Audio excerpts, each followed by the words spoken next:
Hello and welcome to the Doofcast, a film and TV podcast from Doof Media. My name is Scott Daly, and I'm joined as always by my best friend who didn't even come to my wedding. It's Matt Freeman. How's it going, Matt? I was busy doing elf shit, okay? Oh, really? What kind of elf shit, Matt? What kind of elf shit? You know, the trees, you're just looking at the trees and singing. Yeah, that seems real busy. It's my culture, okay? The fun part about this intro joke is Matt actually didn't come to my wedding. I was doing elf shit. I think realistically what you were doing was taking care of 3 children, including, I think at that time, a newborn. I think is what you were doing. I think the odds are good that there was a newborn on the scene. I don't remember which one it was, but yes. It might have been the middle one, I think. I've been married 5 years. Then it was the youngest. Yeah, okay, youngest. Okay. I'll never forgive you for this, Matt, except I will immediately. And I'll give you a shiny rock. Yes, a shiny rock, and we'll have a hammering contest. I want to talk about that contest so much. And we will in this week's episode, because we are going to be taking a look at Amazon's new Lord of the Rings show titled The Rings of Power, the most expensive television show ever produced in the history of the world. And we're going to spend the next hour or so talking all about its first season. And I think that's pretty much going to be it, Matt. This is going to be a very free-flowing conversation. Every time we do these, let's talk about an entire season of television in one episode. It tends to be a pretty far-ranging conversation. So we're just going to let that kind of go where it wants to, and we'll see what happens. That sounds good to me. And, you know, Lord of the Rings is kind of my thing. So it is. There's probably going to be some enthusiasm happening. There is. I mean, for those listening that haven't heard the story before, like Lord of the Rings was the thing I associated with Matt Freeman before anything else, because you were the guy on the floor of our dorm that knew the ring, the Ashnazdrubatuluk, etc. Yep, there you go. Yeah. You could say that not only in English but in the Speech of Mordor, and I could write it. Yeah, you could, and still can. So I think it's fair to say, Tolkien's world, especially the Lord of the Rings stories, are pretty important to you. Yeah. You know, it's funny. This comes up all the time on the Kingslingers podcast, because Stephen King also loves Lord of the Rings, and that leaks through into his books quite often, actually, which is always delightful for me. But yeah, I mean, I think I originally read Lord of the Rings. It's funny, I don't actually know, but I think I might have been like 13 or 14. And it was like one of the first fantasy things I actually read, which I think is good, because I didn't have any preconceived notions about what fantasy was supposed to be, really. And then of course the movies came out when we were, you know, in high school, which was like the perfect time in a sense. So just overall, it's been a big part of my life and one of my favorite things ever. And then, of course, this TV show comes out, and, you know, I think at this point I've become old and jaded, and so I expect things to suck. But maybe I shouldn't have been so jaded on this one. Yeah, I mean, I think overall, here's what I kind of want to do to put a little bit of structure to this conversation. Since the show is so new, it just wrapped up its first season last week. Maybe we could do like a brief, let's be as non-specific and non-spoilery as possible, and talk about, what we think of the show and why we like it. And then we can move into details a little bit after that, to give anyone listening, if they're listening and saying, oh, I wonder if that new show that I haven't watched is good, they have something to listen to before we dive into all the spoilery things we liked. So just to do like the non-spoiler section of the podcast, Matt, it sounds like to you this was a home run. Is that a fair statement? I think ultimately it was a home run. Yeah, there's some stuff in there. The biggest crime is that, and again, we're going to be vague, one of the sort of plot threads I just kind of found to be dragging and dull. And that can be a problem when you're in a many episode TV show and you keep returning to that one plot thread and it's not really working for you. and you start tuning out whenever you cut from really great, really interesting characters to these characters you don't really care about, and then you kind of tune out, and then Mm-hmm. you cut back to some other really interesting characters, and you're like, oh, okay, wait, and I have to like drag myself back into the show. That was my problem, and you know what? I'm willing to admit it might be a me problem. I don't know. There was one particular thread I just found tedious. But other than that, that's like the only bad thing I have to say about the show, honestly, is that I found one of the plot threads a bit boring.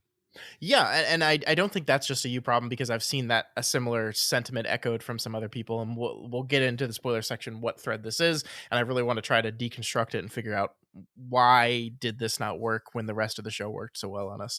But Yeah. I largely agree with you. There was just a piece of the show that wasn't my favorite, but I really was kind of in love with this thing from the beginning, and it's one of those things where I have really tried in my active TV watching to stay away from what the general consensus of things is in the internet, in pop culture. I try not to pay attention to those things, because it hurts my enjoyment of something when I am enjoying it. So like I finished this thing and then really started diving into what people thought about it, and I found a lot of very mixed reactions to this thing. I think there are people that really enjoyed it. There's people that did not at all. Obviously there's the nutso Tolkien fans, not including yourself, that are furious at things that were changed or what have you. There's the whole racist contingent that is furious that dwarves and elves are black, and let's just go on the record here and say that we don't give a shit about that at all, and that's a stupid thing to care about. Um, Uh-huh. and like I was shocked that, like, outside of all that bullshit, there's just some people that didn't think this was a very successful show at all. And that really surprised me, because I think it's doing a lot of things very well. And I think the spirit of it, the style of it, is simultaneously in line with the Peter Jackson films and also distinct and different from them. And I think it's fascinating the way that it can kind of do both of those things. That there's moments watching this thing where I'm like, oh yeah, I feel like this is part and parcel with the Peter Jackson films. And there's parts of it where I feel like, oh, this is clearly different and clearly going for something very, very different, and a different feel to it. And I don't Yeah. know, like I appreciated that it could do both of those things. Yeah, there was a lot of visual reference to the Peter Jackson films, the way a lot of the artistic styling was done, so that it Mm-hmm. feels like you can believe this is the same world. There's no real Yeah. clash. There's the for example, just the elvish armor looks like, hey, that looks similar. Looks like Yeah. the same dudes could have made that armor as the dudes who made the armor in the Peter Jackson films. That Sure. kind of thing. But like tonally, thematically, not only was it different, but in some ways it was maybe closer to the sort of vision that Tolkien had. It's interesting because I love the Peter Jackson films. I've always loved the Peter Jackson films. It's a sin to criticize the Peter Jackson films, but I will say the Peter Jackson films, if you'll recall, back when they came out, there was a criticism that they are way more action heavy Yeah. Very by a true. lot, than the books really are. They take what is a relatively short action scene here and there, and they turn it into basically the centerpiece of the whole second film is dominated by the Battle of Helm's Deep, which is really not that big of a part of that book. I mean, it's in the Mm-hmm. book, sure. But the point is, he knew he had to make a big blockbuster film. He knew he had to make a crowd pleaser. He focused a lot on the action and on the violence in ways that I don't know that Tolkien would have approved of. That said, I don't really care. I love those movies. But this show, in many ways, seemed to be trying to honor the emotional tone and thematic core of what Yeah. Tolkien was doing, maybe even more so than Peter Jackson was. I totally agree. I mean, the on an individual character level, and again, we're being vague here, a lot of the things that our characters are struggling through over the course of this show feels very much in line with Tolkien's view on humanity, view on existence, view on the struggles of good and evil that exist in our world. These things feel right at home in everything I've read about Tolkien and read of Tolkien. Yeah, that's but that was the delightful surprise to me, actually. So Mm-hmm. another vague non-spoiler thing I can say is, like, I somehow never seem to learn the lesson that I should watch things with my mind as fully open as possible from the beginning, because there was a part of me, in the first 2 episodes that was like, oh, I don't like this thing. This is boring. And then part of me turned against the show. Not so much that I stopped watching it, but enough that I wasn't watching it with my mind fully open to what they were doing. Mm-hmm. And then when it all wraps up in the end, I was like, damn it, I did it again. Where I would have like it sticks to the landing so well that I'm like, I wish I'd been like paying better attention and thinking harder as I was going. Yeah. And for some reason, it's really hard for me to learn this lesson. I don't know why. I mean, it's difficult. Like, I think this is, you're coming at this from a place of, similar to the Wheel of Time show we talked about last year.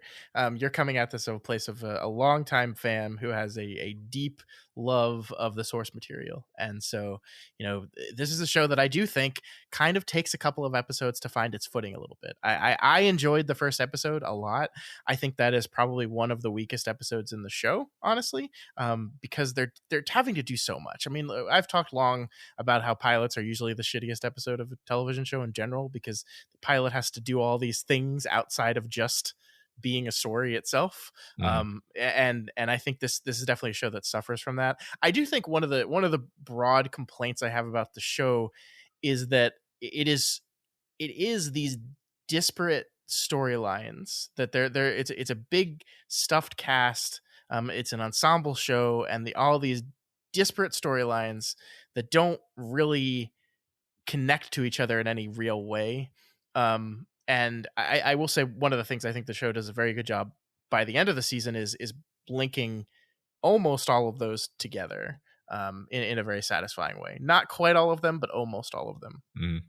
And I mean, I was thinking about this because, to go back to our old standby, which is compare things to Game of Thrones. That show and book series did a very similar thing where there's huge disparate storylines going on, with the journeys of these characters are kind of going on independent of each other. I think the difference there is, by and large, all these characters started the books in the same place and then kind of spread out from there. So you kind of understood this, you understood how everyone related to everyone, and then we spread them all out and they go on their own adventures, and then hopefully at the end you bring them all together in some sort of satisfying way again. This show just kind of started with everyone completely separate from each other, and I think that's part of the reason that the quote unquote boring parts worked even less, because like maybe if there was a connecting thread between boring storyline A and incredibly amazing storyline B, then you wouldn't mind cutting to boring storyline A as much. You know what I mean? Yeah. Well, exactly. Yes. I think another way of phrasing that is like, you got to make me care about the characters before you start doing things with them. Mm-hmm. And that was my problem with the boring storyline in the show, was that I was like, I don't care about any of these characters or what they're doing or what's happening here. I just want us to move on. At the time, I think my sort of proposed antidote was sort of a criticism I have of a lot of television, which is like, this is already so long. Just cut out the boring stuff. Just cut out the stuff where I have no real engagement, because I have no sense of what the stakes are. I don't know this character. I don't care about this character. Their plight hasn't really been realized to me, which is fine for the first, episode when you're establishing those things. But when you're on episode 4 or whatever, and I still feel like I don't care about a character, that's a problem. And of course, what they ended up doing is they eventually did make me care about those characters. But that's, I don't want to fully excuse that. Like, I don't want to say like, oh, and then I totally forgive them. It's like, well, kind of. They still should have made me care earlier than they did. And it's not like that's hard to do. We've had the conversation about how you, like in the Pixar's Up, you can make me care in like 4 minutes. Just like, make me care first, and then you can take me on a boring direction if you need to, if you absolutely need to. Yeah, and I think personally, one of the things that the ending of the show did is it kind of retroactively made me care about those parts of the story a little bit more, to the point where I really want to go back and revisit them. with perhaps a more open mind, with perhaps a more attention to detail, and see the subtle kind of incredible things that they're doing thematically in those parts. That at the time, the reason I was struggling with them is I'm just like, I don't understand what this has to do with anything else that's going on, except for broadly, because I know basically the general story of the second age of Middle Earth. Like I know broadly like what happens, and they're playing pretty fast and loose with that, partially because they want to, and partially because they have to, because the weird licensing thing with the show is that they actually do not have the license to anything Lord of the Rings or The Hobbit or anything like that. They don't have the Silmarillion either. They only have the appendices of the Lord of the Rings, and that's all they can work with, so they're not even allowed to like touch anything else. And so you can see them kind of like make creative choices to avoid touching things that they don't particularly own, which is just a fascinating exploration of how copyright works and how these things are sold and traded weirdly. It's God, it's so weird. But yeah, I mean, it did make me appreciate those parts a little bit more. And I think this is, to me, this is the fascinating part about TV, and this is something people talk about with TV a lot. I think the standard meme is no, like watch it on hour 8, it gets really good, which is like which is objectively a ridiculous thing to say to a person, because that's so much time investment. But that's the cool thing about TV as well, is that TV is this like this malleable blob of a thing that over the course of its time finds itself, and you know, like it's not written all at once, it's written piecemeal. You know, even shows that like this, that they know, they basically know the general direction of the story, they still are breaking episodes one at a time. They're writing an episode and they're writing an episode, and they're learning and they're understanding the characters, and they're understanding the actors performing the characters and the strength of those actors and what they can and can't do, and what what is and isn't working. And it's just a thing that kind of morphs and mutates as it goes along. And so, yes, it is a ridiculous thing to say to someone, hey, the first couple hours are bad, but you should tough it out because it gets better from there. But also at the same time, that is part of the unique joy of television. And I think that is definitely something that happens in this show. I was kind of on board from the very beginning because I was kind of just absolutely transfixed by the money on display here. Like I said, this is the most expensive television show ever created, and it is a show that I think uses that money in extraordinary ways. That like it looks expensive, it feels expensive, it feels rich and lavish. And I mean, like, God, when we get into Khazad-dûm and we see the dwarven city like alive, not the Mines of Moria version we saw in Lord of the Rings, but this living, breathing city where sunlight is shining in from mirrors from outside the mountain, and it's just incredible and jaw-dropping, and every scene is like that, every sequence is like that. So I was in on that part from the very beginning, but I agree with you, the characters took me a little bit of time. But by the end of it, man, it's just, I think honestly what they did here was absolutely incredible, and it made me so excited for what the show is going to do from here on out. Yeah, the visual beauty is something I think that's worth remarking on here at the beginning. I think for whatever reason, Lord of the Rings as a setting, as a property, is just something that lends itself to that kind of spectacle in ways that other properties just don't quite nail. I think it's just inviting.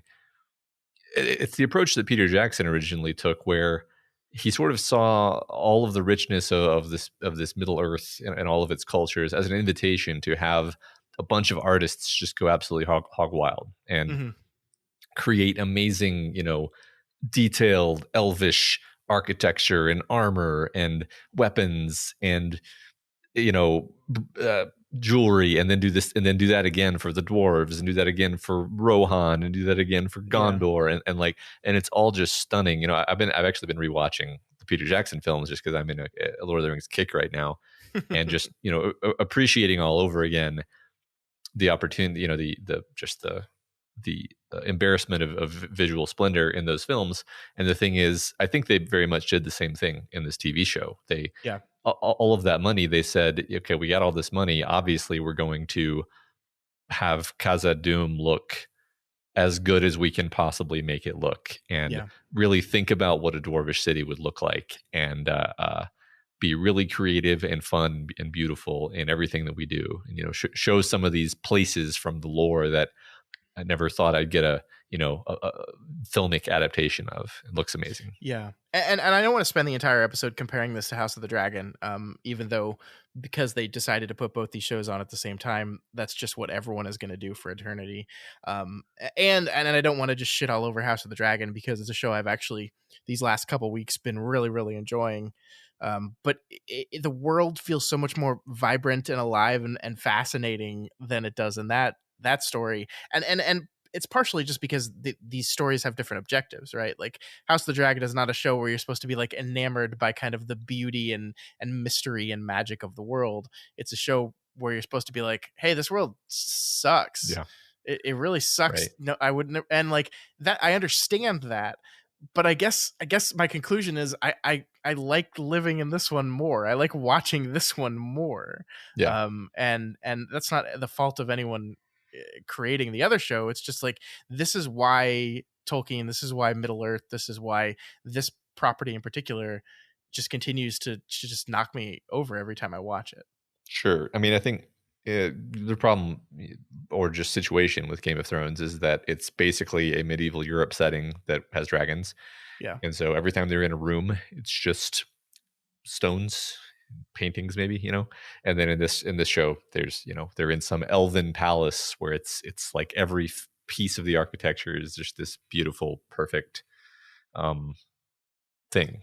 Yeah. And I mean, the show still has really dire, dark, disturbing moments in it still, but it is mixed in with these wonderful magical moments. And I think that is part of like what buys you in on the stuff is when you're like learning what the threat is and what could happen to a particular species and what we want to defend and what we want to fight against. Understanding the beauty of this whole thing and is so important to it. And I think on top of all that, the interpersonal relationships is something that I think for the most part this show nails completely. I'm thinking of a couple characters in specific, the Elrond and Durin relationship, which I'm sure we'll get into in much more detail in a few minutes when we move into spoilers, is the high point of the show. It is incredible. It is wonderful. And I think part of this to me is the actors that they've hired to play all these characters are people that I don't recognize any of them. They basically went out and not necessarily nobodies. I'm sure all these people have been in things before, but they didn't get stars, right? They didn't get anyone like that. Their stardom would be a big draw of the show. And you would think in a show that is the most expensive show of all time, that would be something they would want to do. It's like, if we're gonna spend this much money on the show, let's get some big names in here so people want to tune in to see Chris Pratt the elf. And they didn't do that. Yeah, that's true. I wonder, I don't actually know what their thinking was behind that, but whatever their thinking was, I like it. I'm able to just see this dude as Elrond and not think like, oh, it's that one guy from that other thing. It works for me. To have, even though they're recasting a lot of these characters, well, not a lot of them. Yeah, basically just two of them. You know what I mean? Yeah, there's only I guess there's Isildur. Technically, or is it? That's a question we're gonna have to get into in spoilers because I don't know. Is that it? Are we good on the non-spoiler section? I think the overall conclusion is if you are at all interested in this and if you liked Lord of the Rings, you should watch this show, right? Yeah. I think one thought that I had when you were talking about the weirdness that is TV shows is just like there's different directors for different episodes and that and different writers for different episodes, and that's just a fact about TV. Yep. And that's one thing where there's kind of an unevenness from episode to episode, where some episodes will just be amazing and some will be kind of blah. And I guess that's a criticism of this show, but I think that's also a general criticism of TV as an art form. So I just but I also, that's again, it's another thing I love about TV is that there's everything everything is different, and it's not like one, it's not, one director's vision, one writer's vision, one, like, I love movies for that, and that's a thing that is wonderfully unique about film. But when I want to watch a TV show, I want to see this kind of amorphous blob of story and see where it goes and what it leads to, and I love it. Yeah. I love the show. I really do love the show. Me too. All right, you want to move into spoilers? We are going to talk very specific about the show right now. So, yep, let's do it. If you don't want to be spoiled of from the first season of The Rings of Power, please stop listening. Yeah, and if you're still listening and you're like, it doesn't matter, what's the harm? There's things you will not want to be spoiled on. Turn back. I usually don't say that, but I really do think that's true in this show. One of the few times where I am glad that I was not spoiled on the final episode reveal. Mm-hmm. So I think that's a good place to start in the spoiler section. This is your last warning. We're going to talk about this. Let's talk about the Sauron reveal in the final episode, because I think this is actually one of the moments of triumph in this show. One of the moments that retroactively made me appreciate everything it was doing beforehand. Because I think let's just go ahead and say the boring part of the show we were talking about was the Numenor section. Basically, everything that was occurring in Numenor and the characters centered in Numenor, including Isildur and Galadriel a little bit. I have lots to say about Galadriel. Maybe we'll set her aside for now. But just that the general overarching Numenor plot, which of course involves Halbrand, who is revealed in the final episode to be Sauron himself. I thought this was an expertly handled type of thing, where I actually think, Matt, if I go back and remember the conversations you and I had very, very early in the season, we were only like 2 episodes in, we were kind of joking about who we thought Halbrand was going to be, right? Mm-hmm. And I think one of the things we said, I bet he's going to be one of the humans that gets the rings that turns into the ring wraiths. We were like, oh yeah, it'd be really fun if he was the Witch King. That'd be really funny. And I feel like one of us just jokingly like threw out, or he's Sauron, and we just laughed it off because that felt silly. Mm-hmm. And the way the show handles this, was this something that you predicted, or did it like was it perfectly revealed to you as well? No, I mean, I give myself the thinnest shred of credit for the very first second we see him, and like he talks to Galadriel, and it's like, okay, clearly this is going to be a main character because of just the way this character is being introduced. And I was like, I know from the lore that Sauron had a fair form, that he was, basically just a dude who people didn't know was necessarily a god. And I was like, and this he's hot, he's a hunk, so this guy could be Sauron. But then like almost I think before the episode even ended, I was like, nah. that's not. It doesn't feel right. They just seem like they were going somewhere else with it. This final episode does a really amazing thing, because you also have the character of the stranger, who we'll talk about in a bit, but he's a character like that. I think everyone that watched the show immediately was like, Gandalf. That's Gandalf. That's definitely Gandalf. And then in this final episode, it opens with these 3 creepy witch ladies being like, my Lord Sauron. And like, I don't think I ever actually believed that it was, but there was in that moment a little bit where you're like, wait a minute, is it? And I think that is like the perfect play in the misdirection that is leading up to the reveal that Halbrand is, to the point where like I'm thinking about that, and then we're in the Elf City, and we see Celebrimbor in his workshop, and Halbrand walks in and starts talking to him, and like the second he walked into that room, I was just like, oh shit, oh shit, oh it's this guy. And it was just like, and like the show clearly knows that this is something else maybe we should have said in the non-spoiler section. I think one of the brilliant things of the show is that it is playing for both the people like you that are obsessed with this lore and know a lot of these things, but it is also playing for people who maybe have just watched Lord of the Rings, maybe not even that. It's trying to play for both of these people at the same time. So like my wife is just sitting here enjoying the show, and I'm like losing my fucking mind, and she's like, what, and I was like, nothing. I don't want to tell you. But and then of course the reveal like works itself out from there into this wonderfully satisfying realization that kind of, in my opinion, beautifully ties up everything we've been doing with Galadriel up until this point. The choices she makes, the decisions she makes at the end of this thing were just perfect for me. I loved it. And Galadriel was a character I was very mixed on throughout the season, but the way they crossed the finish line of the season with her, I thought was incredible. It's one of those rare things that retroactively makes me like a lot of stuff that I didn't have a feeling about beforehand. Because, you know, now people are going back and they're cataloging pretty much everything Halbrand says. Yeah. Has a delightful dual meaning. Just literally like his whole motivation makes sense as both like this, you know, sad man from the Southlands who's been driven out of his home by orcs, and also by a somewhat remorseful Sauron who is trying to start anew somewhere else, right? Like it's really fun. Like, and I really think eventually I'm going to rewatch the show, honestly, because stuff like him wanting to go to Numenor, for example, like you think it's because, you know, Halbrand just doesn't want to go back to Middle Earth because he's haunted or whatever. But then you realize, like, no, it's probably that Sauron just wants to create his base of power in Numenor because this is a land of opportunity for him in his mind, at least, and this is a place where he can kind of establish himself. And I think eventually in the lore he does, but just later in a different way.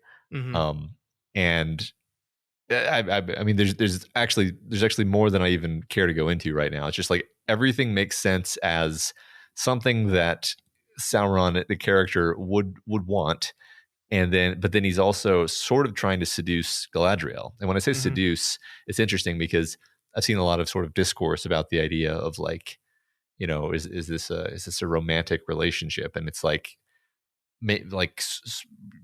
you could probably see it that way and not necessarily be completely wrong.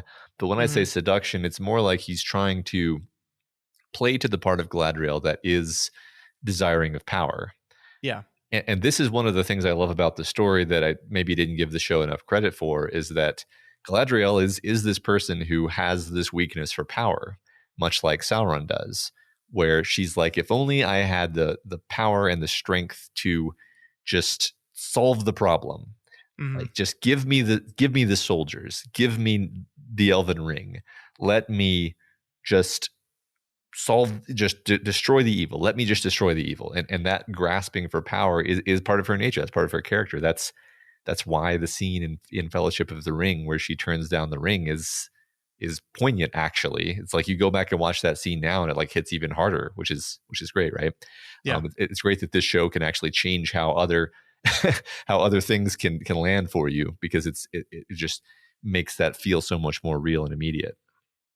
I totally agree with that. And that's why I love her arc in this show, because I mean, one of the things we were talking about early on, I remember, is the idea that I'm not sure if the show knows what it wants to do with Galadriel. Like, it seems like, are we supposed to feel good about the things that she's doing and accomplishing? Like, this idea of her going to Numenor and like rallying these troops and like bringing them to the Southlands to help defeat the bad guys, and like the show is playing this up as this it's a triumph. It's a triumphant moment when she convinces Halbrand to come back, when she convinces the Numenorians to come to Middle Earth and help out people.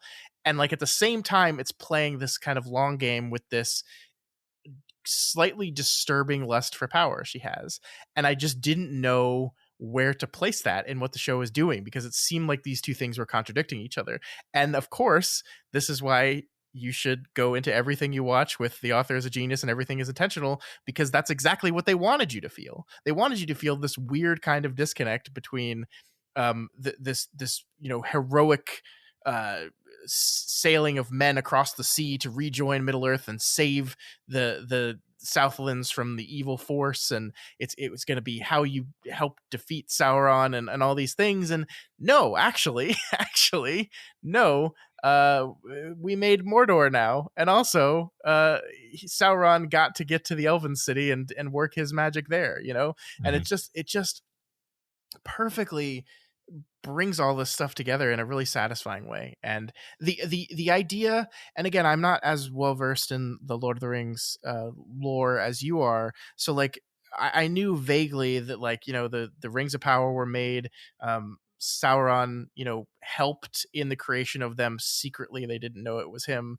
And then of course, you know, they were all of them deceived, right? Because in secret, blah blah blah, that whole thing. Mm-hmm. I knew that vaguely, but I think the choice that the show makes to have Galadriel figure out it's him and choose, first of all, not to say anything to any of the other people, to hide the knowledge of, oh, I brought Sauron here from everyone else, and then proceed with the creation of the Elven rings, knowing that he was heavily involved in providing them key bits of information that would help that would lead them to create these rings, and going forward with it anyway, I think was a masterstroke. And I don't Mm-hmm. know if that's how it played out in the appendices, or if that's how it played out in the lore of the story, but it's Yeah, great. It's I, great.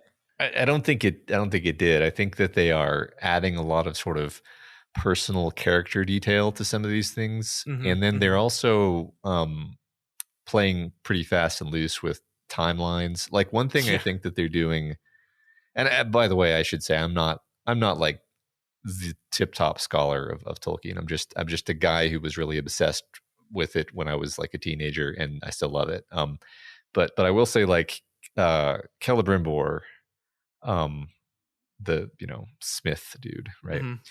They're doing a lot of interesting stuff with him, and they're making him be more of sort of a fun character than I ever really thought he was from the lore. Like he's Mm-hmm. this great, you know, sort of the archetype of the scientist who, you know, the Dr. Octavius almost, where it's like Yeah. it's like The Ian Malcolm, we were so preoccupied with whether or not we could, yeah. we didn't stop to think if we should. Yeah, and you're able to appeal to his ego, Mm-hmm. and so, you know, I think that all the other rings are going to get made, and I think they're going to get made by Celebrimbor, and Yeah. I think either Halbrand is going to show up again, or Sauron is going to take a different form. I actually find myself hoping that they keep the same actor because I think he's fucking great. Oh, he's Um, incredible.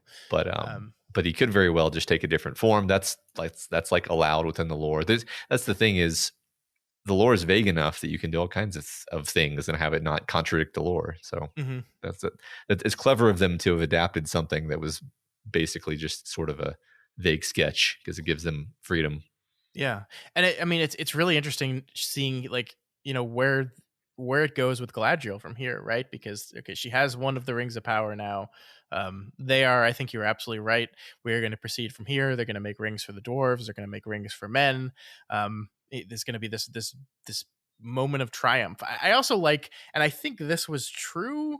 Maybe you can correct me, the idea of the elves were fading and the magic of the rings is what kind of helped keep them on Middle Earth, Mm. because it goes into this, you know, the big flaw of the elves as a race in the lore of this place is this fear of change, this idea that things are changing, the idea of moving on and actively resisting that, you know, that is, you know, the concept of immortality kind of goes against the natural order of change of birth and life and death. And you know, they're desperately scratching and pulling at whatever power they can to ensure their survival here, which inadvertently makes everything way worse. Yeah. I love that wrinkle as well. I think that was really great. Yeah, it's cool to me because I'm learning stuff in reading sort of other people's critical commentary about the show that is teaching me stuff I didn't know about Tolkien's vision for this stuff. Because honestly, you know, when I read the books, I didn't have any sense that, you know, for example, Lothlorien was anything other than just like a beautiful refuge where our characters get to spend some time and recover. And Mm-hmm. you know, Galadriel is a lady of Lothlorien. I mean, it's kind of like there's kind of a creepy edge to it, sort of, but also Sure. it's. But the thing about in Tolkien's vision, he used the word embalming in his letters to describe sort of the elves' approach to their own existence, where it's like they were obsessed with preservation of their status quo to the extent that it was almost like they were embalming the present, something along those lines, which is sort of a negative and macabre way of phrasing the idea that, like, it's a place that has sustained past its point of uh, well, it's much like what the One Ring does to Gollum, actually, where Mm-hmm. it stretches his span to the point where he sort of becomes this twisted monster, and it's not quite so dramatic and terrible when it comes to the elves, but it is sort of the same thing. It's clearly the will of the Iluvatar, you could say, that the elves move on, that they have their time on the Middle Earth, and then they're going to move on. Yeah. There's even some stuff that I had no idea was in there. That's like the specific struggle of a lot of these sort of Noldor high elves is that on Middle Earth they're like demigods, and they're basically being expected to return to Valinor, where they are basically the lowest creatures there. It's like, oh, you're just an elf. There's elves, and then there's different sorts of god, right? But Uh-huh. and like, and on middle, and then so they're going to be moving from like the highest status place where they're these beautiful creatures, to basically a place where they just are sort of the lowest tier. I thought that was like a really interesting angle on the way the elves think about this stuff that I never occurred to me. Yeah, I mean, the elves are this fascinating kind of contradiction where they do have this, you know, beauty to them that I think the books really capture very well. But I kind of want to go reread Lord of the Rings now and see Mhm. like the ways in which Tolkien is very subtly also talking about like their failures as a race. They're obviously, like, if you read anything about Tolkien, you know that like humanity, while being the weakest technically of all of these races, is also like the one most blessed, right? The one, Mhm. we are the ones that get to die, and go to heaven, basically, right? Like we are the one race on Middle Earth that gets this eternal life, that true eternal life, not the elves kind of eternal life. Mhm. And I wonder how much, like, it's been a bit since I've read Lord of the Rings, how much as an adult that like fully understands Tolkien's view on the elves would kind of warp the way in which he describes them in that book. I'm very curious. Yeah, me too. Definitely, the Lord of the Rings is told mostly from the perspective of kind of the characters like the hobbits, Yeah. who are in awe of the elves Hmm. constantly, and Yeah. see them as these godlike beings. Yeah. Um, I mean, that's yeah, another thing that yeah. this show, I think, does a really good job of, because I think it does capture the beauty of the elves. The elven cities we see in this thing are very beauty, but they're very it's a beauty that's kind of like, and this, I'm going to relate this back to Stephen King, like your grandmother's parlor, Mhm. where it's like it's not comfortable. It's kind of like when you're walking through an elven city or where you're in an elven place, like you feel like you've got to watch where you step. You feel like you can't relax, you can't be comfortable. It's this very kind of stilted, cold kind of beauty, I think. Mhm. And I think the show captures that very well. Especially, and like the other thing I love is the desperation with which these elves um cling to their existence here. I think is captured really well. That they're Mhm. like we're fading. It's happening really fast. What are we going to do? We have to do something. We have to do something. We have to stop this. It's like, you could just, you've been around for a long time. Yeah. You could just go back to Valinor. Like, you could Yeah. just do that. Right. There's a lot. I think all of the themes sort of revolve around this idea of like power in different ways, right? Even just wanting to exert your will to cling on to what you Hmm. have instead of just gracefully surrendering it. Yeah. Especially like you say, in the instance of these characters who are thousands of years old, older than the moon, and they're still just not willing to just gracefully kind of fade. One thing you're talking about, kind of the sterility of the elven cities. One thing that I don't know if this is like an intentional choice on behalf of the show, but I guess I'll grant it to them on the everything is intentional basis. It's always interesting to me when there's like some elven guard in the background of a scene, and like, the Elven King is pontificating about something, and there's just like some elven guard in the background. I'm like, was that elven guard who's just silently standing at attention? Have they been doing that job for 4,000 years? Oh, Like, are that they? sucks. Yeah, like do elves rotate jobs so that they don't get bored, or like, and maybe I'm being silly, but also it's the sort of thing that I can't help but take a bit seriously, because it's like, are they the kind of being that really takes pleasure in being like supernaturally good at being a soldier, or does that get boring and then they want to go try being a farmer for a while, and they want to go try being a craftsman for a while?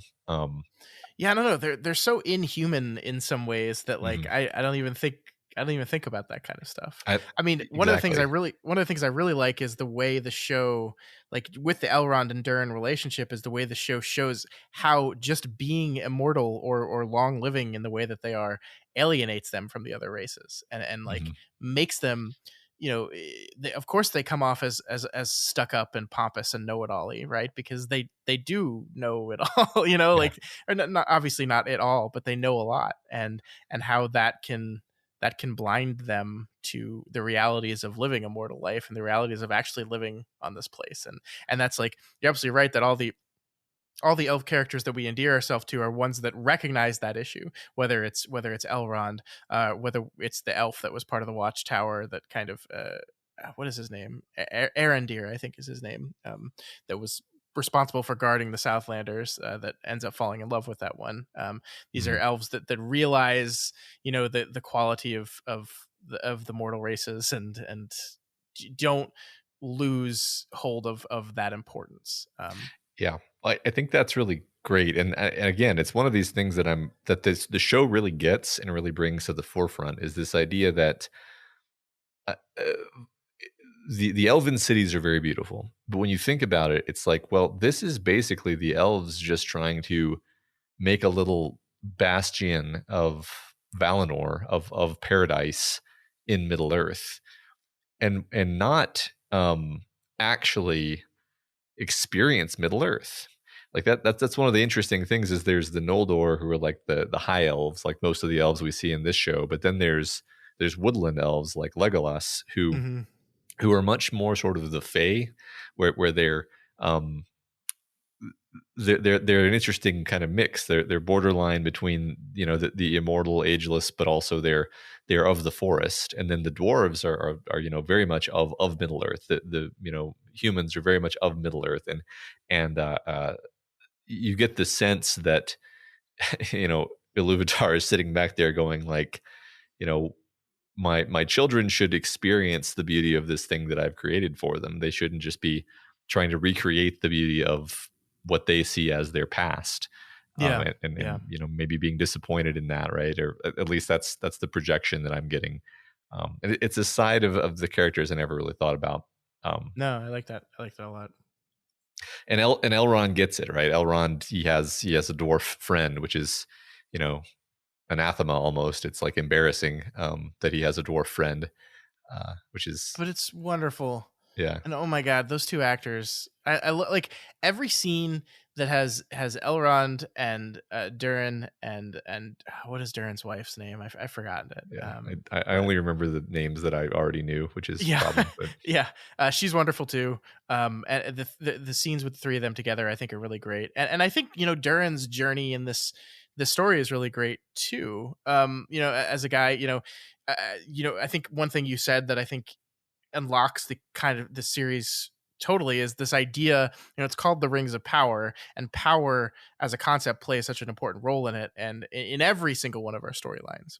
mhm.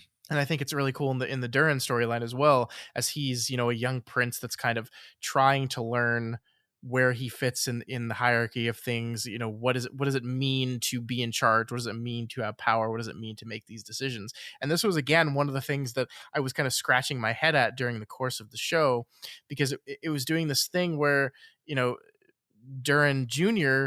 wants to dig out the mithril, right? He wants to get the mithril out because he knows it's going to help the elves, and he wants to do that for his friend, and he disobeys his father's order, and his father catches him and punishes him. And it's seen as this there's this moment where he stands up to his father and kind of like tells his father off and calls his father old and like stupid and unwilling to change and all these things. And the struggle I was having with this at the time was, yeah, but I kind of feel like his dad's right, because we know that digging for the mithril is what is going to release the Balrog and destroy this entire city and like completely decimate this entire beautiful place. And so I was struggling in my mind with knowledge of future events and the moment to moment conflict that the characters are going under. And now I think with where the show ended with Galadriel, I can kind of just exactly see what they're doing with Durin as well. That like it's not that he's, just flat out wrong, but just this idea of this lust for power and this idea of control and wanting to lead and be in charge and these things, and how they can blind us. And I think Durin's tale, obviously, the Balrog is called Durin's Bane for a reason, right? So like his story is not going to end super happily either, and I can kind of see the line we're taking with him now as well. Yeah, I agree that I wasn't sure what to make of that exactly, and and that's not even a criticism. That is a interesting puzzle that you have posed for me, show, because obviously we're tempted to side with Durin, this attitude of like, of course we should save the elves from, Yeah. What is sort of being posed as extinction, even though it's not quite really that. It just means they're going to have to leave. And then his father being like, my job is to protect my kingdom. Like, and it's, it is interesting because his father has this like incredible wisdom about him, and hardness too. I don't know. I that's one thread where I'm just really curious to see where they take us, especially now that I have all of this like faith in their in their vision of where they're taking things. Well, especially because they correctly realize that the way to get people to actually care about this thing is to make it personal. So it's not just Durin is struggling to save the elves. Father doesn't want him to. It's Durin wants to save Elrond. He wants to save his friend. He cares about Elrond, and he doesn't want his friend to have to go away.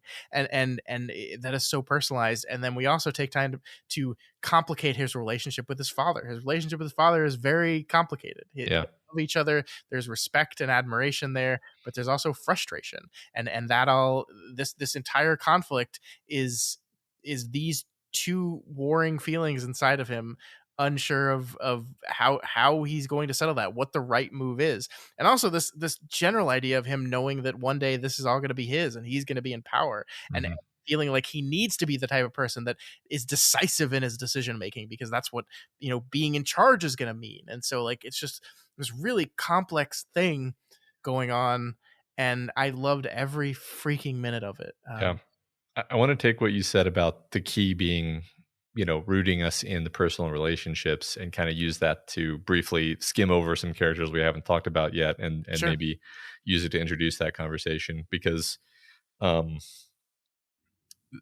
having the Hobbit characters, first of all, just be delightful little characters, and they all care about each other, and then they Nori begins to really be invested in, I'm just going to call him Gandalf. I think by the end of the first season, they've basically said he's Gandalf without saying he's Gandalf. With the follow your nose line, it's like, okay. And then being invested in that, and that's all rooted in our like, they care about each other, and that's the core of what Lord of the Rings is about. Is Frodo and Sam, best buds, willing to sacrifice their lives for each other, soldiers going into the trenches of World War One. That's what it's all about, man. And then of course other characters that I began to care about quite a lot late in the show, such as the Queen and Elendil, where God, I just didn't give a crap about either of those characters for the longest time.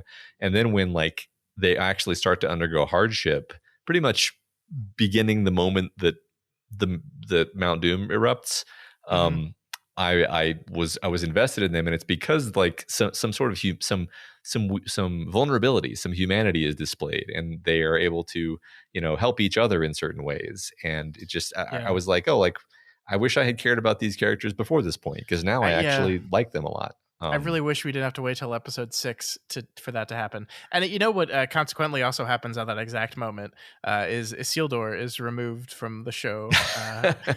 Not permanently, of course, because Isildur, plays an important role in things to come. Or does he? I mean, this honestly is the thing that I'm not sure about. I feel like they're playing very fast and loose with the timing, because like at this point in the actual history of Middle Earth, we are thousands of years from the moment in which Isildur fails to destroy the ring, right?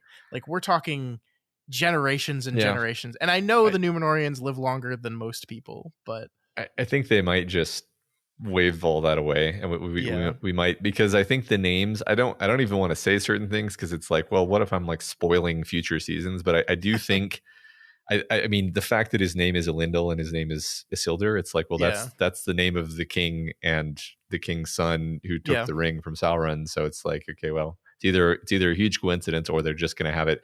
I mean, somebody made the side by side GIF of Halbrand saving Elendil from an orc, and then Sauron smashing Elendil with the mace and killing him, which is the sort of thing that you only do in this show if you intend on playing with that, right? So. I think you're right. It's just really funny when you go actually like look at a timeline of the Second Age and you see just how many years go by between all of these events. But I think you're right. They're just squeezing it, and I think that's a natural decision to make, because you want your players all on the board at the same time. You don't want thousands of years to go between them. I get it. But I think this. I was joking about Isildur being off the board and then suddenly you care about the characters, but I think my biggest problem with the Númenor section is Isildur himself. I think he is, this is a very, in a show filled with characters that I really am interested in, his arc in the course of the first 6 episodes of the show is one I just do not give a shit about. It is the son of the very popular and powerful, commander, trying to find his way in the world and feeling like he earned it storyline. And I just don't care. I just don't care about him. I don't care about his friendship with those other 2 guys. No. I just didn't care at any point in any of that stuff. I agree. Didn't care. Didn't like them. Didn't care about them. The whole sort of side plot where it's like, was he trying to sneak aboard a ship or something? Like, I literally don't remember things that happened because I was so disengaged. He was like on a ship. Like his whole thing is that like this isn't really Númenor, and he wants to actually go west to go to real Númenor, right? And then so like he's trying to be it. He's trying to like work a ship, right? I hated the scene where he's like trying to work the ship and then he like gets distracted by something and so doesn't grab a line he's supposed to, and then is immediately fired from the crew, and all his friends are too. I don't know. There's something. It's weird because it doesn't feel like it belongs in the show. It feels like part of a different show.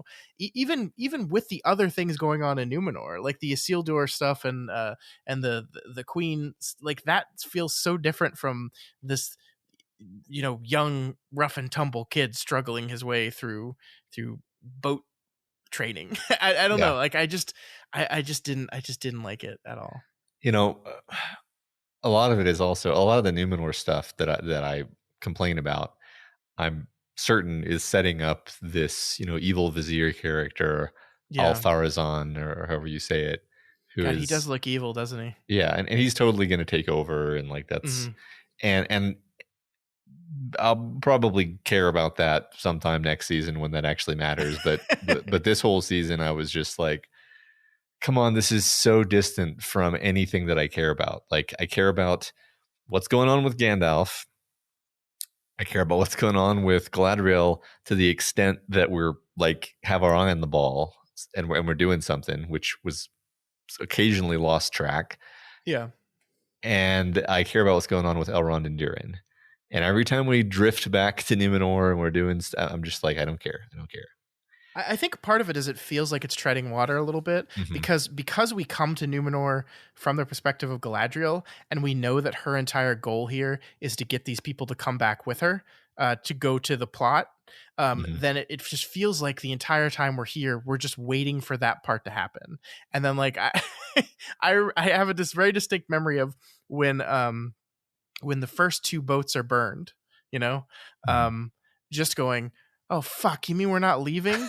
And then like one of the boats is not burned. I'm like, "Oh, thank God, they're leaving now." And that's I think a natural result of framing it from the perspective of Galadriel is that we know this is just a pit stop for her, and therefore we're just waiting for that pit stop to end, and we can't actually like sit here and appreciate what's going on with the characters, and it's part of what I think disallowed me from really paying attention to what Halbrand was doing in Numenor, and how that is going to eventually relate to what that reveal is at the end of it. Mhm. It just feels like we're not supposed to be here for very long. Yeah, And it's classic. When are we going to get to the fireworks factory yeah, storytelling problems? yeah, definitely. Um, I had less problems with the Southlanders storyline than I did with the Numenor storyline, but I also had trouble. I think it was what you just said actually that keyed me in was like just pacing issues. It's not that I Hmm. didn't care about the Southlanders and our elf dude. See Yeah, all the new characters. I don't remember their I have names. it open right here. His name is Arendir, and Aaron Deere. the human woman he was in love with was Bronwyn. Yeah. I liked them, and I liked their relationship. I thought that was really cool. I guess one of the things I just really like from a setting perspective is the idea that these people are the people that originally pledged themselves to Morgoth, and so nobody trusts them, and everyone Mhm. thinks they're super evil. And so these elves have been here, just sitting in this watchtower, just making sure they're not going to do any bad stuff for like thousands of years. And Uh-huh. so they're kind of a race of people that's just like gotten used to everyone assuming they're pieces of shit, and so they just think that they're pieces of shit. And Mhm. then they have this one elf that comes here and sees something else, something more in them, and that is smartly translated through a interpersonal relationship with him falling in love with Bronwyn. It's not a broad I like people, it's I like people, and here I'm going to dramatize that by my love for this specific person. Yeah. um, Yeah, there's that, and then also everything having to do with the orcs is tied up in the Southlands plot line, yep, which yep. by far the most interesting portrayal of orcs that I've seen in a while. So surprising, so surprising. This is one of those ones that I wonder if Tolkien would have been okay with this. And it doesn't matter at the end. I'm just curious. It is interesting, this is another thing that I only learned about Tolkien lately is how much he struggled over the idea of what are orcs, because he, if you think about it, everything about Lord of the Rings thematically would seem to cut against the idea that there are basically the equivalent of the Foot Clan, disposable people, right? Hmm. Like what in this cosmology would suggest that Iluvatar would allow there to be a race of just perpetually cursed beings? Yeah. Like that seems so antithetical to the vision that he set up. And so it's interesting because at one point the orcs were supposed to have been created by Morgoth, and then then he was like, no, Morgoth doesn't create though. He only corrupts. So maybe he Hmm. corrupted some elves, and then I don't even know if he ever quite firmly made up his mind about some of these things, because he was so uncomfortable with the idea of this thing that he had created, sort of out of necessity. Um, and it's interesting because very early iterations of sort of what became Lord of the Rings, I think.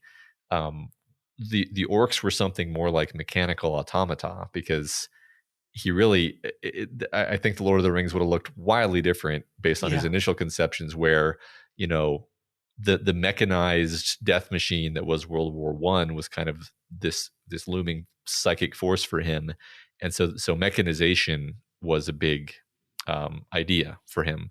And Hmm. that's why the orcs are always clever about making weapons and bombs, and even in the Hobbit he talks about like orcs are famous weapons makers, and they'd feel right at home amidst modern wars like that. There's like stuff like that in the Hobbit, right? Sure. um, the point of all this is to say I think Tolkien was conflicted about it. I think the way that this show explores the idea of Adar, this elf who has been broken by Morgoth, but now he loves his children who are the orcs, it's a sort of pitiable, understandable motivation where he just wants to find a place for his family to live, right? Yeah. I mean, the creation of Mordor is actually just, why don't my people get to have a home Mm-hmm. that they call their own? And it just so happens that my people really like death and fire and Yeah. brimstone, and like that's our nice clean beautiful Yeah. meadow is Well, is the fields of Mordor.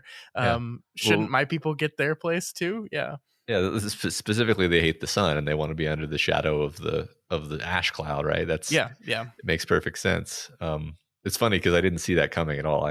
Which maybe that's dumb. I don't know. There's a lot I of stuff that I just didn't think about. hmm Yeah. I didn't see this coming either. I mean, like, obviously, very early in the show, they show you like a map of Middle Earth in the Southlands, and if you're paying enough attention, you're just like, oh, that's Mordor. I can see Hmm. that's Mordor. I get that. So like at some point, you're like, oh, we're gonna show Mordor being. I did not think this show and this season was going to be a Mordor origin story, but Uh-huh. that is what we got. I will say the only thing I did not like about that specifically is like when we do this kind of wide panning shot, and then in the upper left hand corner it says the Southlands, and then that is like crossed out, and then it appears Mordor. I was like, that didn't seem to fit any of the stylistic thing of the show. I don't know why they did that. That it feels like a producer note that is like, we need these people to understand this is Mordor now, so just put it up on the screen. uh, It just felt weird to me. yeah. But that's a small complaint. I didn't mind it, honestly. It's funny because I can totally see why that would bother you, but yeah, it didn't particularly bother me. But I mean, it was kind of a cool, shocking realization, when Mm-hmm. like we have this MacGuffin in this storyline the whole way, which is this weird sword thingy that is stabbing people and taking their blood to power up, and we don't know what it does and what's going on here. What is this magical device? What's going on? And then it's just a key to unlock some floodgates that will strategically pour some water onto a dormant volcano. But I don't know if that's scientifically accurate, but who cares? It blows up the volcano and makes Um, Mordor. I think it's not entirely unreasonable. I mean, the hard part would be the fact that you dug these canals to cause the water to go. But we saw them do that though. Like that's kind of the Sure, funny yeah, thing is they spent all this, like, orcs are famous diggers, right? They spent all this yeah, and they've effort been digging. they've been planning this for decades, right? Yeah, yeah. So what's the one thing that I guess the show kind of tells us the answer. I just am less certain is like, was this all part of Sauron's plan, or is this legitimately just Adar being like, I'm gonna go create a homeland for my orc children, because he said he killed Sauron, and he probably thinks he did, Yeah, and yeah, Sauron clearly is pissed off at him. yeah. That's So how the show ends, with him walking into Mordor, and you're like, yeah, uh oh, Adar, you're you're in trouble. yeah. So that probably did happen that way. So maybe I don't know. I was sort of figuring that everything was all according to plan, and then now Hmm. I'm thinking like, no, I don't think Sauron planned that actually. Yeah. We'll probably see though. It's interesting to consider what I mean. Did he know that he was going to be taken to the Elf City and that he was going to find Mithril and that he was going to trick Celebrimbor into building rings, or was that just opportunistic? And I have no idea. It feels to me like it was just opportunistic. It feel like, because I mean, that's the interesting question of like the Galadriel, when she's trying to convince Halbrand to come with her, she's like, we didn't meet by happenstance, right? Like Hmm. something put us together, something made it so we found each other on that raft. And you start like talking about like, well, what is going on here? What is the machinations of this? Is this all Sauron doing this, or is this just the will of Iluvatar working its way out through all this stuff? Yeah. He always seemed to me like someone who was going to capitalize on stuff. So I think you're right that he wanted to go to Numenor. He saw Numenor as a great place to hang out and kind of, corrupt people and rally his strength. And then Galadriel comes along and he sees an opportunity here. And I don't know if like at what point he was like, oh, rings, Mhm. like is that something that he came up with when he walks in there and sees Celebrimbor and is like, and realizes what he's doing and is like, oh yeah, actually this would be great. Actually, I don't know. Yeah, I don't it's think it ultimately matters, but yeah. Well, there's I agree. It doesn't ultimately matter. I was just going to point out another thing that somebody online noticed that I feel dumb for not noticing, but I guess I need to brush up on my lore, which is like um, Morgoth was always concerned with the Silmarils, and there were 3 Silmarils, mm-hmm. and there's like this image that somebody posted that was like Morgoth with his crown, and in his crown were the 3 Silmarils, and it's like, oh, that's what Sauron wanted to make. In the show, he wanted to make a crown out of mithril with those 3 extremely fine gems in it, and Oh and yeah. and now this crown will be the icon of power and control, just like what Morgoth had. So it's like a very direct visual echo of what he was trying to create, and then No, I like that. of course Galadriel takes that, and she's the one who makes it rings, or suggests, or well, actually no, she doesn't suggest that it be rings, but she suggests that there be 3 of them. So Yeah. but yeah. Yeah. Do you think Sauron's going to be happy about that there's 3, or like, ah, crap? Yeah, Is I that mean, something that thrills him, or does not? I figure that wasn't his plan. He probably wanted to have it made and then steal it. Yeah. Yeah. um, but this way, he's going to ultimately, it's going to be interesting because, you know, at what point does he think of the idea of making the One Ring to Mm-hmm. master all the other rings? Is that going to be kind of a slow simmering thing that we see him figure out? This is actually something that I've never known, and I'm going to ask you right now. I never understood what that means when you say the One Ring masters all the others. Is that like when Sauron is literally wearing the ring, he can control the power of the rings that the other people are wearing? Like, what does that actually mean in practice? Yeah, I mean, this is one of the things that I like about Tolkien, is that he's vague about what powers things actually have. I don't think it's that he doesn't know. I think he knows. He's just like not at all concerned with making that clear to you. I think Mm-hmm. what it means is he has power over those people's minds. So if you're wearing one of the rings, then he has power over your mind. He can impose his will upon you, and then so like with the Nazgul, he is sort of um they're almost the Nazgul can almost be viewed as an extension of his will, and in fact he has so thoroughly dominated them that even though he doesn't have the ring anymore in the Third Age, they still just follow his will. So it's all about will. Like, I think that's one of the Mm-hmm. interesting kind of shorthands for me in terms of thinking about like what do the rings do. Is it's like, well, it's always about power, and when we say power, we don't mean magic like shooting fireballs. We mean like power over others Mm-hmm. and power over dominating wills. Like that, I think that's one of the cool things they're doing with the orcs, is like the orcs seem to have sort of shaken off whatever psychic control that Morgoth had over them, and now they're their own beings. And it's going to be kind of an interesting tragedy when Sauron returns and retakes control over them. Not that the orcs, as we've seen them in the show, are particularly, um, you know, people that we're rooting for, but except for Adar to a slight degree. Well, this is what I love about it, is I think you're totally right that like what I love about the orcs is, you talk about Tolkien's uncertainty about what he wants them to be, and I feel like this show captured that uncertainty pretty perfectly, because yes, they are murderous killers who kill Mm-hmm. people indiscriminately and just destroyed an entire land to make the sun go away.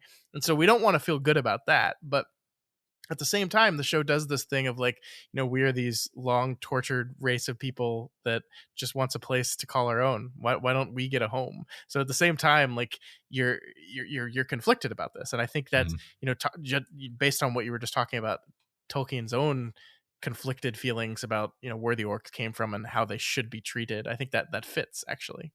Yeah. Yeah. I think at the very least at this point in time, we can say that the people in charge of the show are thinking about these things. Yeah.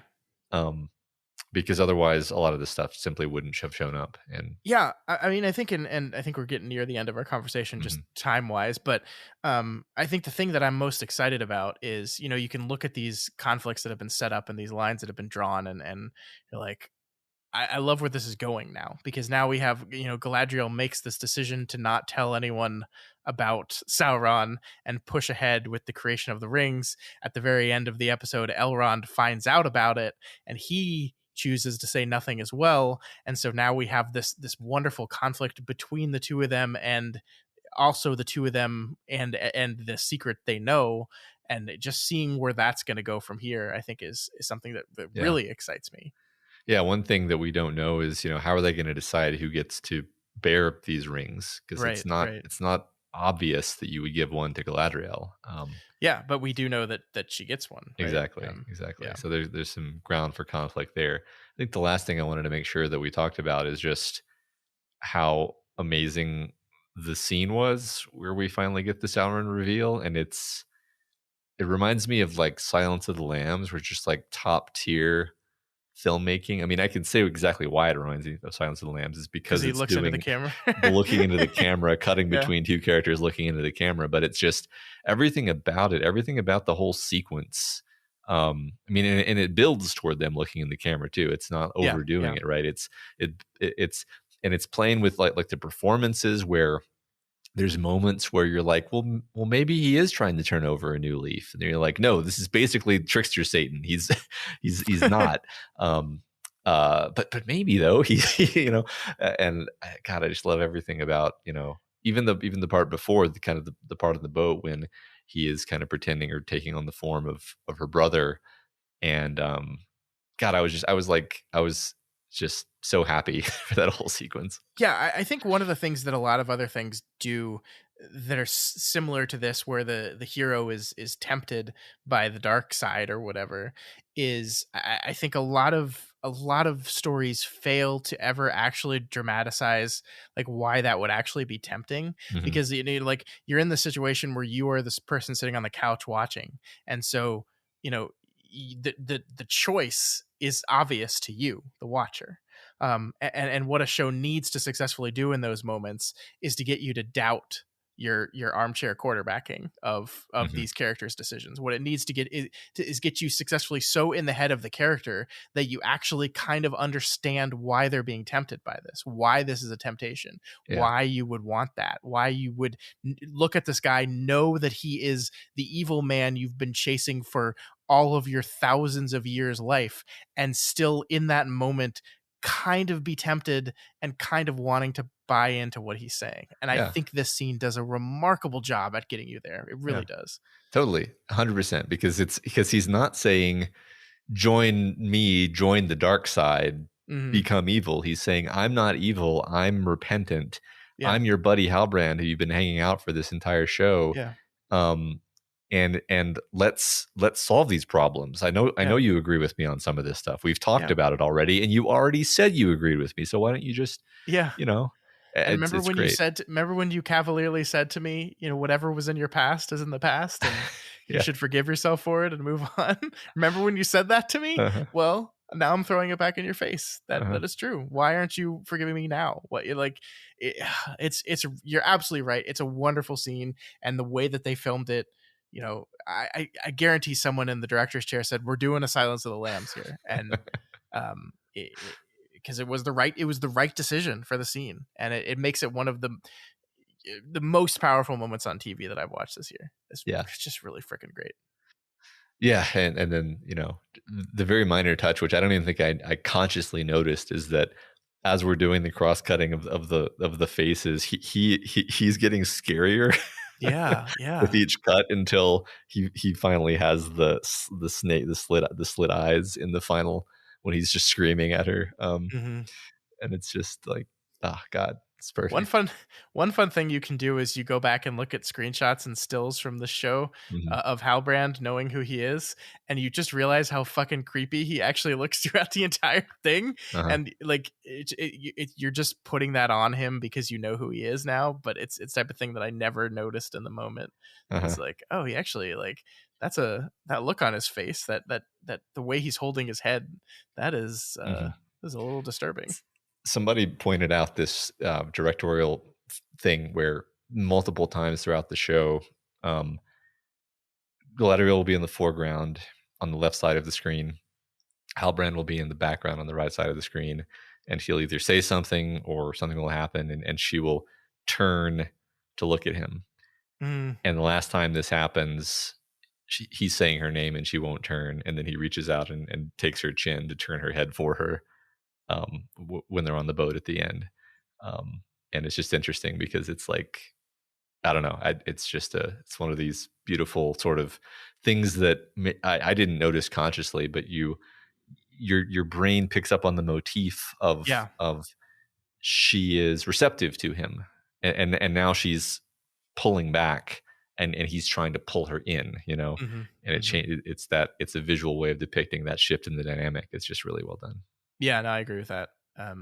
I guess a couple more things I want to talk about. First, I love that the show takes the time to, really, really make us feel like this world is lived in. One of the things I was just thinking about was the dwarven song for the dead that is sung by Durin's wife and that collection of dwarves.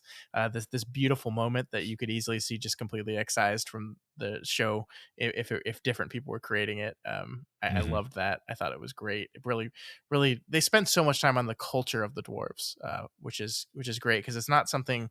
I mean, I guess we saw it in the Hobbit movies a little bit, but like this time and this place for dwarfdom is like their peak, right? Like this Hmm. is the most powerful they have ever been, and so getting to see like this fully formed, fully vibrant culture, I think is really really great. Yeah, it's we've seen a lot of the elvish beauty. We've seen much less of the dwarvish sort of, Hmm. beauty of geology and architecture and geometry and all these, you Yeah. know, gemstones, things that the dwarves focus on. Hmm. And I really like it. Okay, final question for you: Hmm. Hmm. Is Bronwyn's kid an elf? Yeah, he's So totally. so Matt pointed this thing out to me halfway through the season, which is Bronwyn's son. I forget his name. He's the kid who originally finds the spooky Sauron sword. Uh-huh. We're meant to believe.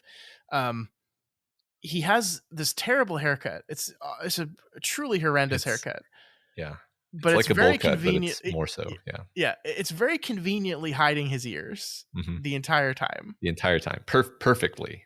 I paid attention the entire show. There's Hmm. no moment during all of the scuffling and fighting orcs and crawling around that his hair falls aside and you can see his ears. Yeah, Never happens. I- So, I'm I'm interested in this choice if it is accurate to not make that reveal in this season, mhm. because like by the end of the season, even if he's not even if Arondir is not literally his father, he's basically like taken on a parental role for the kid, right? Like they've really grown close and bonded, and like he clearly cares deeply for this child, right? So like even if he's not literally his father, but man, once you pointed out that haircut, I just could I every scene that kid was in, I found so distracting because all I was doing was like seeing like, oh, did the hair move a little bit? Do I see his ear? uh, Is that uh, pointy? no, of course you didn't, because they're definitely saving it. Um, no, I mean, I think the reason you might want to save that is to say, not just reveal like, oh, he's Arondir's son, but rather to specifically, like, there's a very specific thing when it comes to half elven beings where, Sure, sure. like, they often they're given some kind of choice between, like, do you want to be an elf or do you want to be human? What rules do you want to operate under, right? Hmm. Hmm. And that seems like a kind of like really cool dramatic choice, because as it is, I don't think there's any opportunity other than sort of Elrond, reflecting on his past, to talk about this idea of a half elven.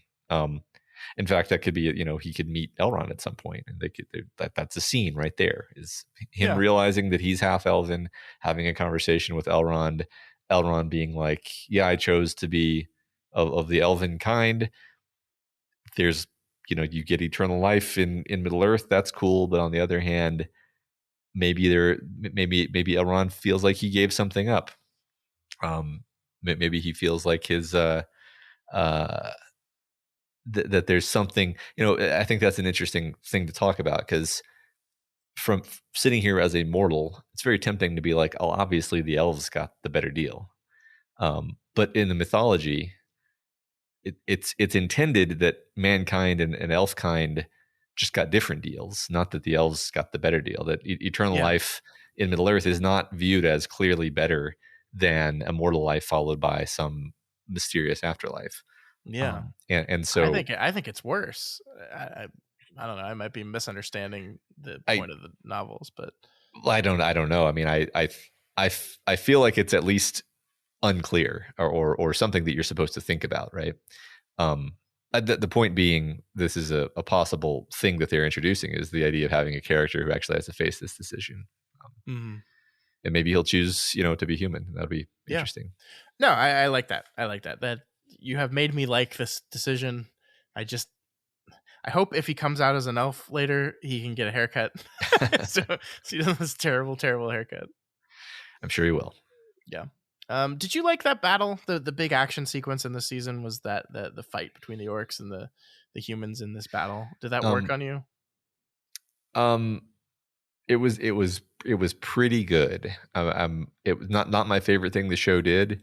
Mm-hmm. I think I actually had a problem with it, which is that it was really violent. It was extremely violent. Yeah.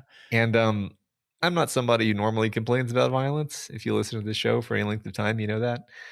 But it just doesn't seem like a good fit for Lord of the Rings as a thing, to have all of the stabbings with the blood and the screaming. Yeah. It was pretty intense. I mean, and it's not to say that like the Lord of the Rings itself wasn't violent like that, but it was PG-13 violent, right? Yeah, And this exactly. is one of those things where like, oh, we don't have to listen to the MPAA anymore, and so we're going to do whatever we want. And yeah, I felt there were moments in it where I was like, oh, that's a bit much. That's a bit. Just a bit much. The part when the orcs are just murdering people in cold blood, trying to get the humans to tell them where the sword key is, was kind of pushed it over the edge for me, where I was like, I can't show this to my kids. Yeah. Which kind of sucks, I think, because I'm like, I love to show them Lord of the Rings. And like you said, it's on the right side of the line in terms of what it's going to show versus not show. Yeah. So that was my main problem with the action scenes. I guess they tried to be like, I completely understand when you're writing an action sequence and you're trying to find a way to like be clever, and you have a defending force that is entirely outnumbered and is destined to lose this fight, at least until the Numenorians show up. And they tried to come up with I guess I didn't love like the tower is, we put bombs in there actually, and it's just gonna fall on you and we win. and then the reverse reveal on the other side, which is that you thought you were fighting orcs the entire time, and it was just your own villagers that signed up with us. And I like that part thematically, because it's like that one of the wars of the Southlanders that's going on internally, the internal conflicts within them, is, are we the monsters that everyone seems to think we are, because of a decision that was made by our ancestors thousands of years ago. And so this kind of seeing that demonstrated in them literally fighting amongst each other, I think was really great. But like the fake out, I just didn't think that like worked dramatically on me. It's like, oh wait, these aren't actually orcs. Where are the orcs? Oh, they're just over there. And the end, like to me, it felt like it was a thing meant to mine an action sequence out of the plot, because they wanted to have an action sequence, but also acknowledging the fact that these orcs would really just like march over them and kill them immediately.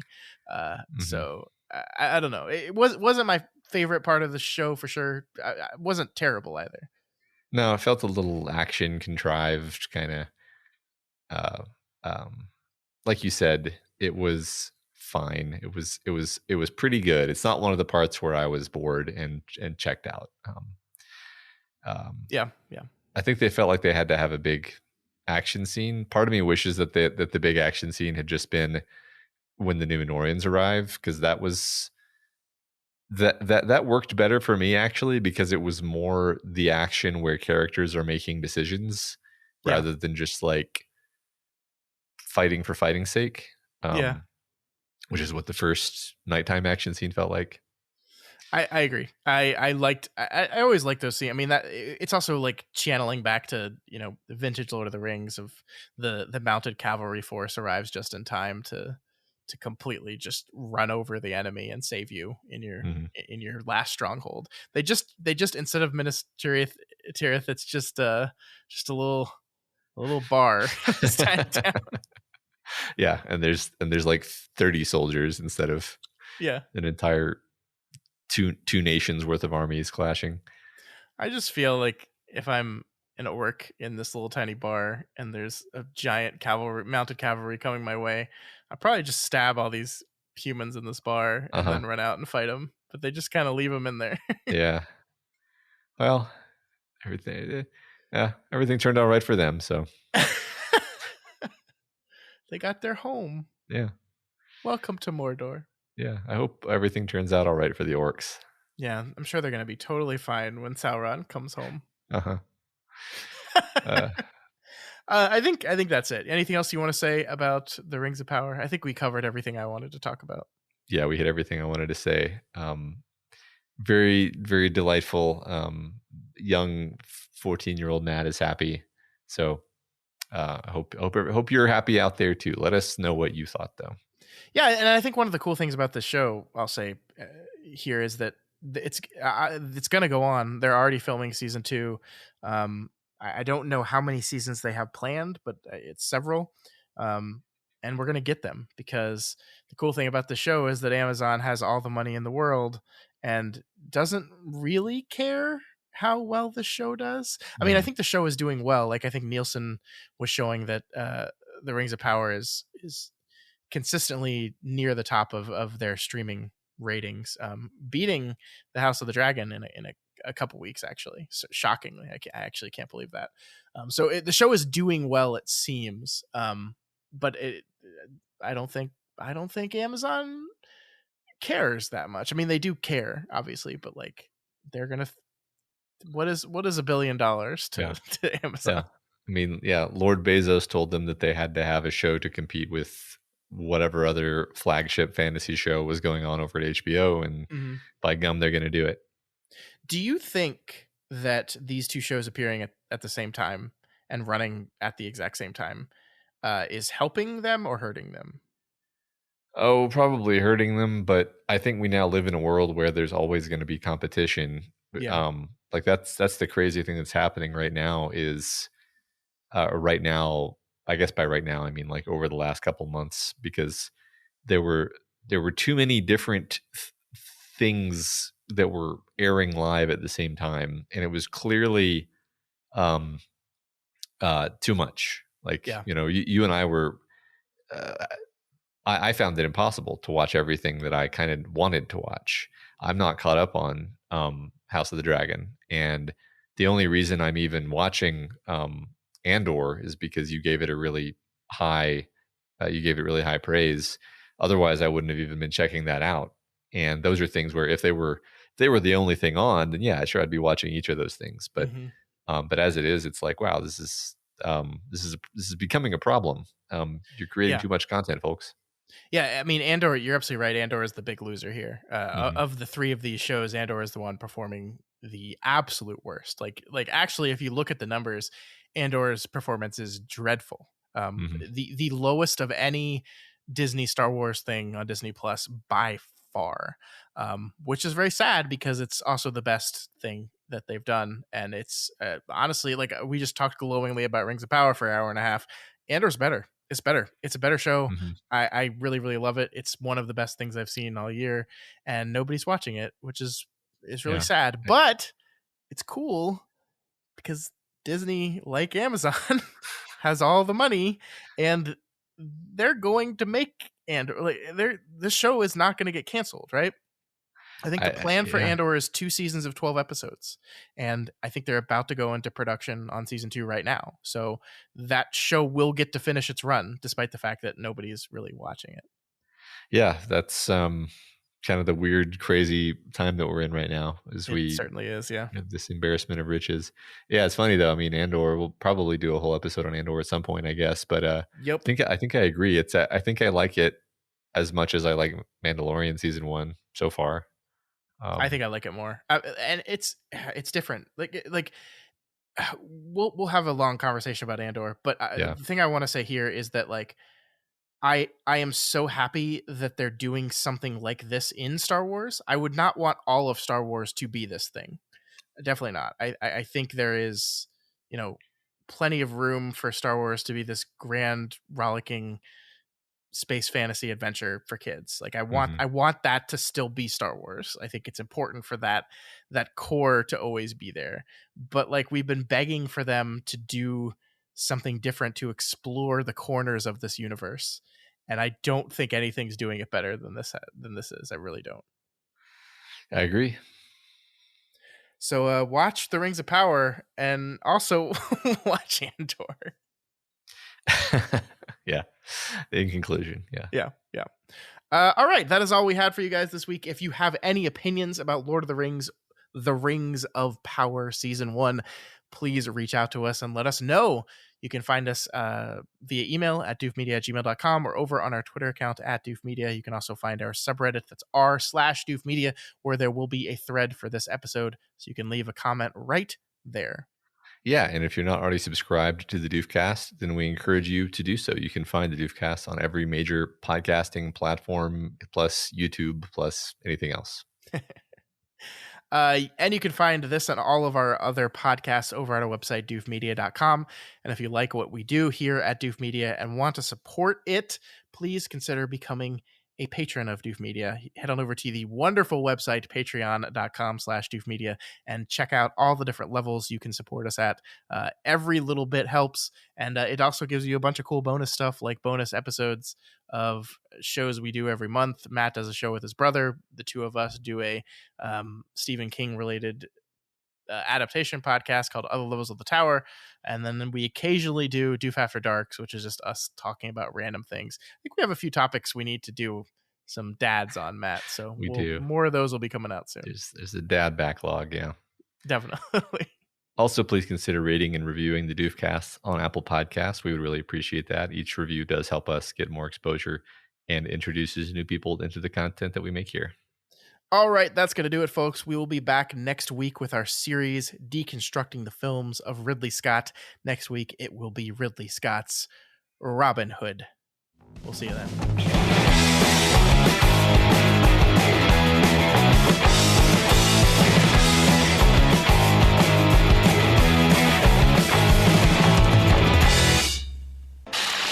My name is Doof, and you'll do what I say.